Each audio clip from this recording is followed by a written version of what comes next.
শান্তি ও উৎসব মুখর পরিবেশে ভোট দেওয়ার প্রত্যাশা তাদের।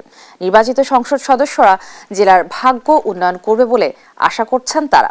দেশের ইতিহাসে একই দিনে গণভোট ও জাতীয় সংসদ নির্বাচনে জনসচেতনতা বৃদ্ধির তাগিদ ভোটারদের। সহকর্মী মোহাম্মদ ফয়সালের পাঠানো তথ্য ছবিতে জানাচ্ছেন ফারজানা আফরোজ টুম্পা। ত্রয়োদশ জাতীয় সংসদ নির্বাচনের উত্তাপ উচ্ছ্বাস ছড়িয়েছে নোয়াখালীর ৬টি সংসদীয় আসনে। বিভিন্ন দলের প্রার্থীদের পাশাপাশি ভোটারদের মাঝেও আনন্দ উচ্ছ্বাসের কমতি নেই।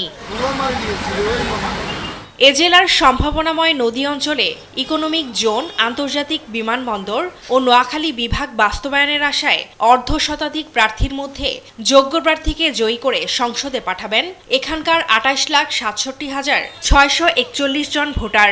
সংখ্যা বিবেচনায় এ জেলার নির্বাচনে সবচেয়ে বেশি ভূমিকা রাখতে পারেন তরুণ ও নারী ভোটাররা। শঙ্কা কাটিয়ে উৎসবমুখর পরিবেশে নির্বাচনের দাবি তাদের। ৪০ বছর ধরে অসংখ্য খুশির মিছিল ছিল আইডিয়ালসে, থাকবে আগামীতেও। গণঅভ্যুত্থান পরবর্তী সময়ে আমরা আশা রাখবো অন্তর্বর্তীকালীন সরকার আমাদেরকে একটি সুষ্ঠু, অবাধ, সুষ্ঠু, নিরপেক্ষ নির্বাচন আমাদেরকে উপহার দিবেন। প্রত্যাশা রাখছি সুষ্ঠু ও সুন্দরভাবে আমরা ভোট দিতে পারবো। জনগণের প্রত্যক্ষ ভোটে আগামী নির্বাচনে নির্বাচিত সরকার রাষ্ট্র এবং জনগণের কল্যাণে কাজ করবে। দেশের ইতিহাসে এবার সংসদ নির্বাচন ও গণভোট একযোগে অনুষ্ঠিত হবে, যা জেলার 2,46,000 নতুন ভোটারের জন্য নতুন অভিজ্ঞতা।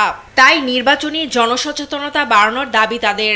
গণভোট সম্পর্কে নাগরিকদের খুব একদম ধারণা নেই বললেও চলে। কর্তৃপক্ষ এই নাগরিক সচেতনতার জন্য ক্যাম্পেইন করবেন। আমরা যদি আমাদের জায়গা থেকে কোয়ালিফাইড প্রার্থীকে যদি সংসদে নিতে পারি, এরাই হচ্ছে গণঅভ্যুত্থানের আকাঙ্ক্ষা এবং নতুন বাংলাদেশের যে আকাঙ্ক্ষা সেটা বাস্তবায়ন করতে পারবে।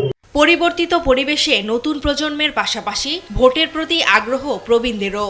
আমরা মনে করি অত্যন্ত সুন্দরভাবে ভোট কেন্দ্রে গিয়ে আমরা ভোট দিতে পারবো। যোগ্য নেতৃত্ব সৃষ্টি হবে, যারা এলাকার উন্নয়নে কাজ করবে। এদিকে এলাকার উন্নয়নে কাজ করার প্রতিশ্রুতি প্রার্থীদের। সর্বাগ্রে আপনাদের কাজগুলো হবে ইনশাল্লাহ।